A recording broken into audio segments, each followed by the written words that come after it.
अनंत प्रतीक्षा का एक प्रश्न है। प्रणाम। विवाहित जोड़ों में यदि दोनों जॉब करते हों तो कई बार पत्नी की जॉब को सीरियसली नहीं लिया जाता है। उसकी मीटिंग्स, उसके टूर्स, उसकी कॉन्फ्रेंसेस से अधिक पति की जॉब इम्पॉर्टेंट होती है।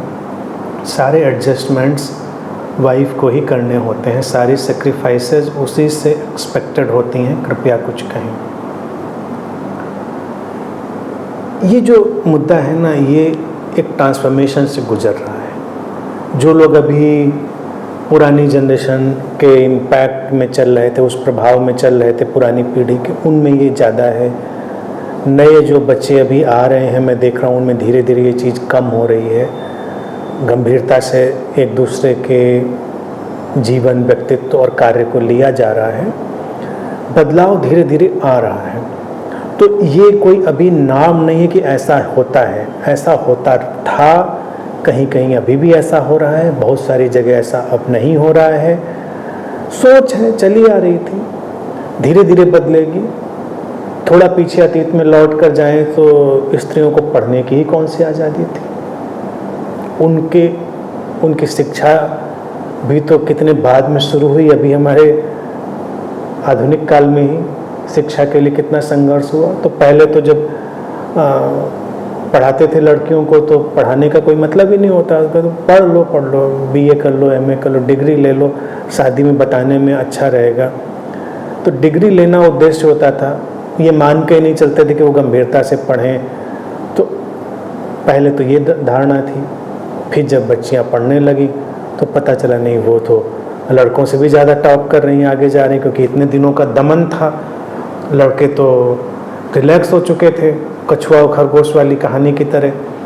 लड़कियां इतने दमन से मुक्ति के बाद उनको पढ़ने का मौका मिला था तो उन्होंने ज़्यादा अपना मन डाला, उसमें टॉप करने लगी। आज देखिए शिक्षा में वो कितना आगे जा रही। इसलिए नहीं कि उनके पास दिमाग ज़्यादा है, इनके पास ज़्यादा है, नहीं। उनको लगा है कि मौका मिला है तो उसका उपयोग करना। ये कलेक्टिव साइक जो थी उसका प्रेशर है, कलेक्टिव साइक का इम्प्रेशन है, प्रभाव है सामूहिक मन का स्त्रियों के ऊपर। तो वही जॉब में भी वो बेहतर परफॉर्म भी कर रही हैं, लेकिन अभी उसका रिकग्निशन, उसकी पहचान थोड़ी थोड़ी कम है।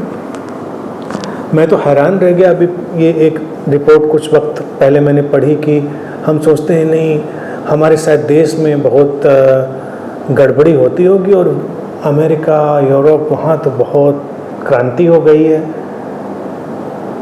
हॉलीवुड, जहाँ की मूवीज़ हम देखते हैं, जहाँ का मॉडर्नाइजेशन हम अडॉप्ट करते हैं, हमको लगता है कितना सा मॉड है, कितने लोग वहाँ पर इस तरह से जीते हैं। वहाँ पता चला मूवी में अगर महिला होती, पुरुष होता है, महिला रोल भले ज़्यादा करे, मेहनत करे, उसको हमेशा उस मेल एक्टर से कम ही पेमेंट मिलता है। और जॉब में भी यही था, सेम प्रोफाइल पर उनको कम पेमेंट मिलता था।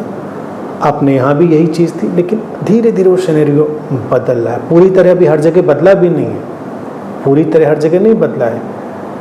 तो घर परिवार में भी यही धारणा थी कि पुरानी आदतें थी, वो आदतें धीरे धीरे जा रही हैं, अब धीरे धीरे उनका विसर्जन हो रहा है। तो मुझे लगता है कि इस पर क्या कहा जाए।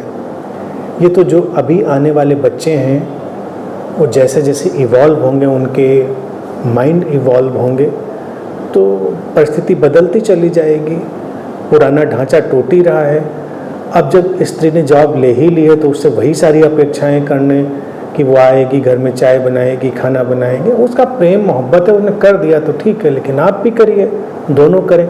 मैं इसलिए बात को बार बार रिपीट कर रहा हूँ। बहुत सारे ऐसे लोगों को मैं जान रहा हूँ, बच्चे जो हमारे पास भी आ रहे हैं, कर रहे हैं, दोनों मिलकर इक्वली कर रहे हैं। लेकिन जहाँ नहीं कर रहे हैं वहाँ करना चाहिए, वहाँ पेरेंट्स को इंटरफेयर करना चाहिए, उनको प्रोत्साहित करना चाहिए कि इस तरह से उस चीज़ को लिया जाए। लेकिन बदलाव बहुत व्यापक पैमाने पर आ रहा है और आएगा। हाँ, बदलाव का दूसरा सिरा ना पकड़ लें कि फिर एकदम इतना बदलाव कि अभी तो पीढ़ियों से हमने ये सब किया है, अब ये काम जो पति है यानी पुरुष है उसका होगा।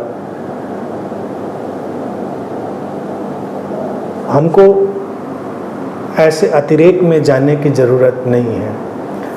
संतुलन, संवेदनशीलता लाएंगे तो ये होगा। अतीत में नहीं थी वो चीज़, ये प्रॉब्लम थी, लेकिन ये बढ़ रहा है, तो ये कोई बड़ा इशू होते हुए भी मुझे लगता है अब नहीं है, क्योंकि ये बदलाव शुरू हो गया है और ये आता चला जाएगा। और जिनके यहाँ नहीं है वो जल्दी ही ले आए इस बदलाव को, समझ लें चीज़ को।